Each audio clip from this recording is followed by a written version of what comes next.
अपने भीतर से जीना शुरू करो। असली जीवन भीतर से जिया जाता है, बाहर के अनुकरण से नहीं। और अगर बाहर का अनुकरण करोगे तो तुम गंवा दोगे, सब कुछ गंवा दोगे। और बाहर इतने लोग हैं, किस किस का अनुकरण करोगे? कोई कहता है ऐसा, कोई कहता वैसा, कोई कहता वैसा। मैं एक घर में मेहमान था, एक छोटे बच्चे से मैंने पूछा कि तू बड़ा होके क्या बनने का इरादा रखता है? उसने कहा कि जहां तक तो मैं पागल हो जाऊंगा। तू पागल हो जाएगा?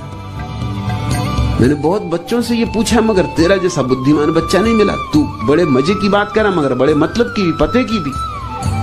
तू पागल हो जाएगा। पागल होना चाहता, उसे होना नहीं चाहता, मगर हो जाऊंगा।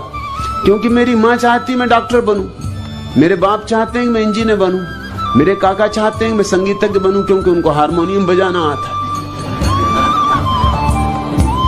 मेरा बड़ा भाई है, वो कहता है कि तू तो क्रिकेट का खिलाड़ी बन, क्योंकि उसको क्रिकेट का नशा है। और अगर सबकी आपसे कहूं तो इतने लोग हैं जितने घर में सब चाहते हैं ये बन, वो बन, वो बन। मुझसे तो कोई पूछते नहीं कि तुझे क्या बनना है। तो मुझे तो यही लगता है कि मैं पागल हो जाऊंगा अगर ये सब लोग चेष्टा में लगे रहे। कोई इंजीनियर बनाएगा, कोई डॉक्टर बनाएगा, कोई क्रिकेट का खिलाड़ी, कोई हारमोनियम सिखाएगा, कोई तबला बजवाएगा। अगर इन्हीं लोगों के हाथ में रहा तो बस एक बात निश्चित है कि मैं पागल हो जाऊंगा। किनको तुमने अपने जीवन का सारा अधिकार दे दिया है निर्णय करने का। निर्णय भीतर से आने दो। जो तुम करना चाहते हो वह करो, चाहे उसके लिए कोई भी कीमत चुकानी पड़े, चाहे प्राण ही क्यों न जाए, तो भी जाते वक्त प्राणों में कम से कम एक तो संतोष होगा कि मैं जो करना चाहता था वह किया। मैंने अपने को बेचा नहीं, अपनी आत्मा को बाजार में रखा नहीं, मैंने समझौते नहीं किए।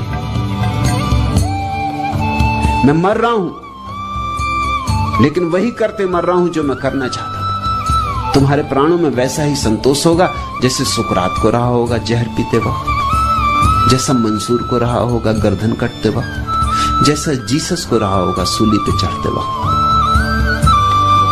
संतोष, परम संतोष कि मैं जो करना चाहता था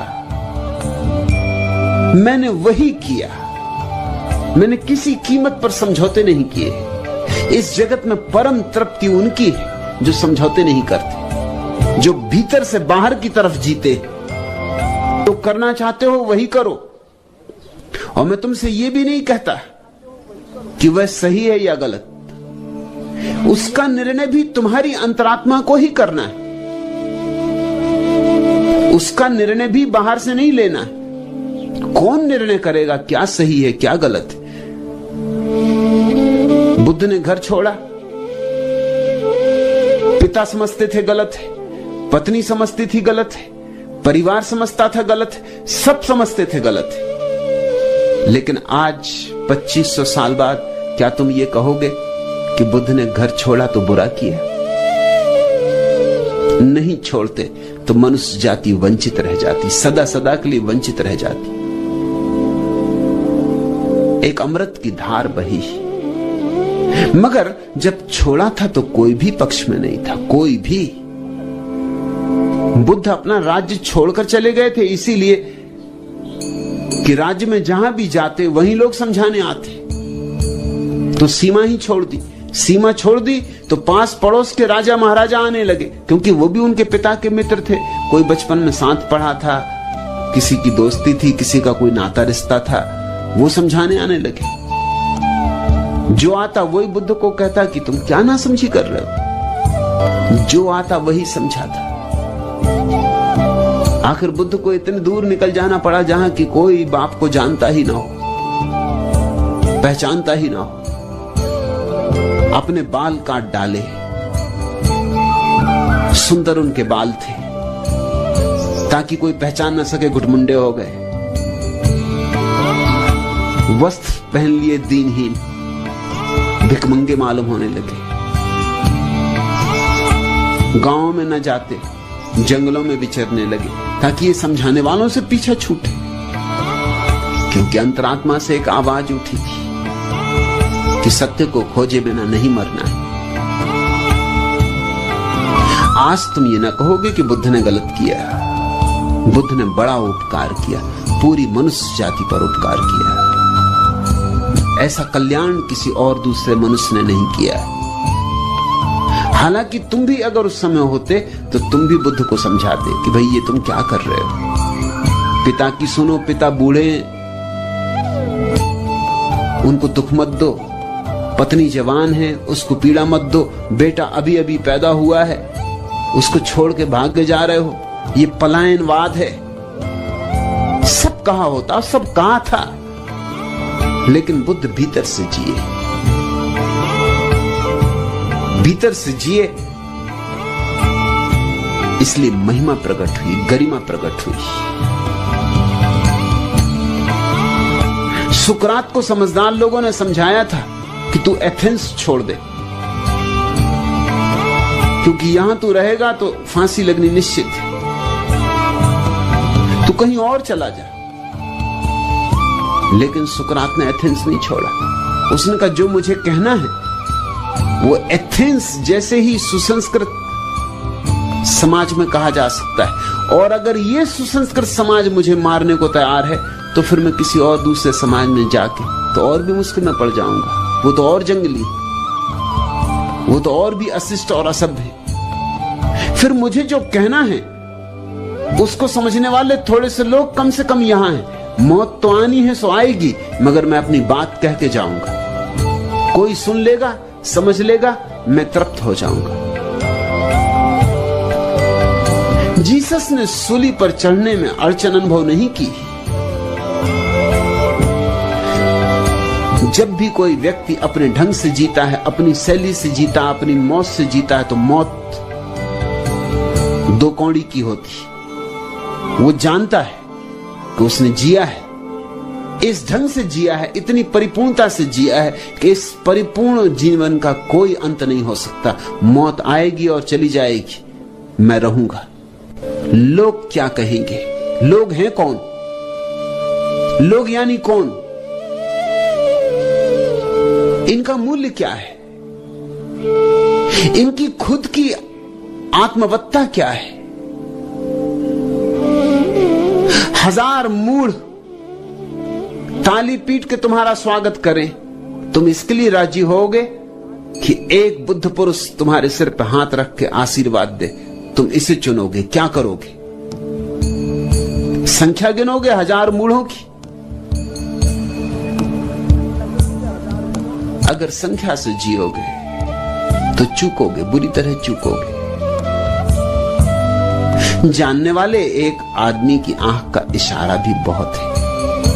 न जानने वाले लोगों के फूलों के हार भी किसी काम के नहीं। और जरा संभल के चलना, क्योंकि जो फूलों के हार पहना रहे हैं उन्हें कुछ पता नहीं। एक धुन है, आज फूलों के हार पहना रहे हैं, कल वही जूतों के हार लेके आ जाएंगे। वही के वही लोग, उनके बदलने में देर नहीं लगती। वे हैं ही नहीं, उनकी कोई आत्मा है, उनकी कोई स्थिरता है। आज सम्मान देते हैं, कल गाली देने लगते हैं, फिर सम्मान देने लगते हैं। उनकी बातों का कोई भी मूल्य नहीं है। और तुम जानते हो दुनिया में अलग अलग ढंगों के समाज हैं और अलग अलग बातों को सम्मान मिलता है। अफ्रीका में एक कौम है जिसमें महात्मा अपने आधे बाल काटता, सिर्फ सामने के आधे बाल काट लेता, तो त्यागी। अभी तुम्हारे यहां कोई काटेगा तो तुम समझोगे क्या सर्कस आया है या क्या बात, लेकिन वहां वो समझा जाता त्यागी। अफ्रीका में एक और दूसरा समाज है जिसमें स्त्रियां सुंदर समझी जाती हैं अगर उनके ओंठ बहुत चौड़े और बहुत बड़े हो। तो ओंठों को बड़ा करने के लिए पत्थर लटकाते ओंठों से बांध के। भद्दे हो जाते ओंठ, बेहुदे हो जाते ओंठ, मगर सौंदर्य तो स्त्रियां राजी हैं वही करने को। इसमें सम्मान मिलता है, अहंकार की तृप्ति मिलती। लोग चेहरे गूद लेते हैं गुदने से, बेहुदे हो जाते। लेकिन अगर समाज में सम्मान मिलता है तो लोग गुदवाने को राजी, पूरा शरीर गूंद डालते। समाज जिस चीज को सम्मान देता वही लोग करने को राजी। चीन में हजारों साल तक स्त्रियां अपंग हालत में रही। छोटी सी बच्चियों के पैरों में लोहे के जूते पहना दिए जाते थे ताकि पैर बड़े ना हो। पैर का छोटा होना कुलीनता का लक्षण था, सौंदर्य का लक्षण था। इतना छोटा कि जो सच में कुलीन स्त्रियां होती थी उनको तो 2 स्त्रियों का सहारा लेके चलना पड़ता था, क्योंकि पैर इतने सिकुड़े रह जाते, बड़े ही नहीं होते। तो इतने बड़े शरीर को कैसे संभालेंगे? पूरा शरीर तो बड़ा हो जाता और पैर रह जाते बहुत छोटे छोटे। लेकिन स्त्रियां इसको सहने को राजी थी, क्योंकि उनके पैरों की छोटाई प्रशंसा लाती थी। यूरोप में स्त्रियां बड़े ऊंचे एड़ी के जूते पहनती। उतने ऊंचे एड़ी के जूते पहन के चलना सुविधापूर्ण नहीं। जरा चल के देखो तो पता चले। जरा कोशिश करना, चारों खाने चित्त गिरोगे। मगर उसका अभ्यास कर लेती। जितनी ऊंची एड़ी उतना सौंदर्य समझा जाता है, तो उसको भी करने को तैयार है। जैसे स्त्रियां सौंदर्य के लिए कुछ भी करने को तैयार है। ओंठों पर रंग पोते हुए, भद्दे रंग, बेहुदे रंग। और जब दूसरों से लोग सीखते हैं तो और भी भद्दापन और भी बेहुदापन हो जाता है। कल मैं पढ़ रहा था कहीं,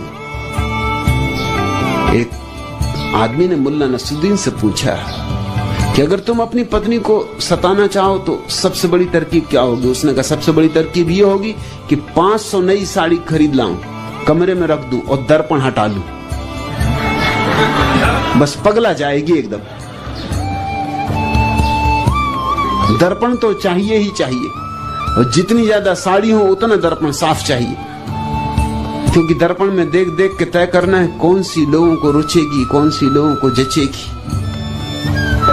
तुम्हारी अंतर्वाणी होनी चाहिए, कोई और नहीं, क्योंकि तुम्हारी अंतर्वाणी से ही परमात्मा तुम्हें सूचनाएं देता है।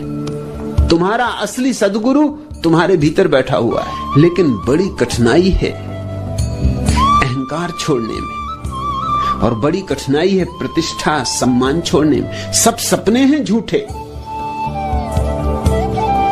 लेकिन बड़ी कठिनाई है।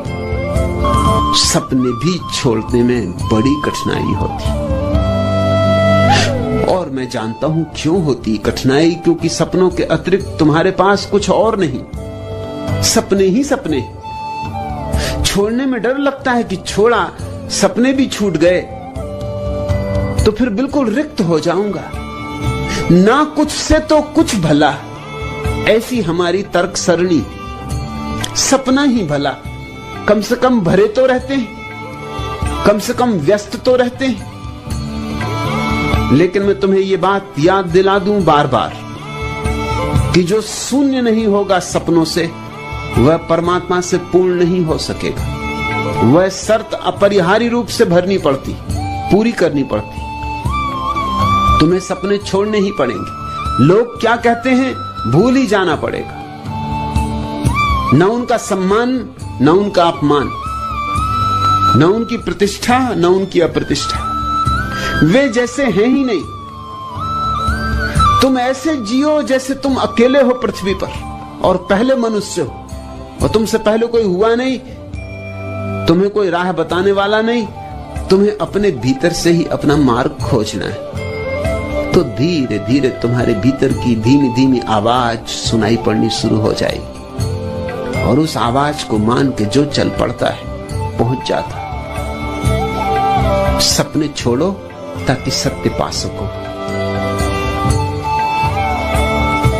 सपने छोड़ने में कुछ भी नहीं छूट रहा है, सपने कुछ है ही नहीं। ना कुछ छूटेगा, सब कुछ मिलेगा, मगर अभी तो सब कुछ का कुछ पता नहीं है। अभी तो सपनों का ही सब कुछ मान रखा है हमने। कोई तुमसे कह देता आहा आप कितने सज्जन, और चित्त बाग बाग हो जाता, एकदम फूल खिल जाते। और कोई कह देता है कि जरा अपनी शक्ल तो आईने में देखो, क्या गंदगी ढोए फिर रहे हो, कैसा रूप बना रखा है कि बस जैसे फुग्गे में किसी ने सुई चुभा दी, निकल गई हवा, एकदम पंक्चर हो गए। तुम दूसरों के हाथों में इतने ज्यादा कि कोई चाहे तो हवा भर दे और कोई चाहे तो हवा निकाल दे। तुम अपने मालिक कब बनोगे? संन्यास का अर्थ होता है अपनी मालिकियत की घोषणा। परमात्मा ने प्रत्येक को अपना मालिक बनाया है,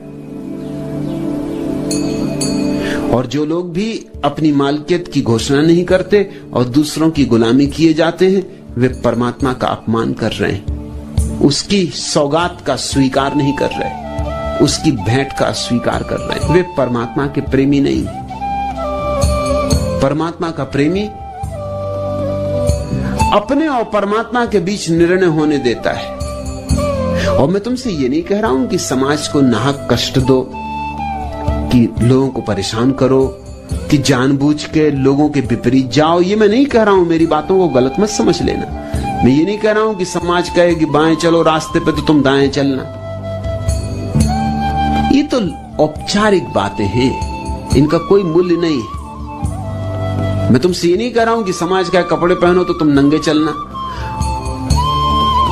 लेकिन मैं तुमसे यह भी नहीं कह सकता कि अगर तुम्हारे मन में किसी दिन महावीर जैसे नग्न होने की बात आ जाए तो तुम नग्न मत हो जाना। वो भी नहीं कह सकता। किसी दिन महावीर जैसी अंतर्भावना उठे और वस्त्र गिर जाएं तो गिर जाने देना, फिर जो हो परिणाम।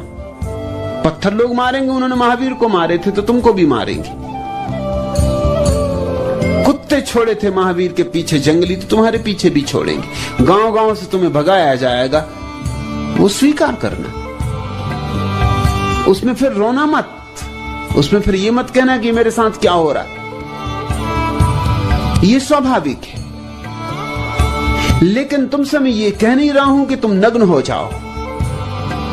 जहां तक बन सके समाज की व्यर्थ बातों में झंझट में पड़ना ही मत। औपचारिक बातें निभा देना, ऊपर ऊपर की बातें, इनसे कुछ हर्जा नहीं। कपड़े पहन के बाजार हो आना, लोगों से जयराम जी कर लेना, बाएं रास्ते पे चल लेना। सामान्य जीवन का जो उपक्रम है उसको पूरे करते रहना, लेकिन अपनी आत्मा को मत बेचना। और जहां सवाल उठता हो कि यहां आत्मा को बेचने की बात है, वहां सब दांव पे लगा देना और अपनी आत्मा को बचा लेना। जिसने अपने को बचा लिया उसने सब बचा लिया, और जिसने अपने को खो दिया वह सब खो देता है।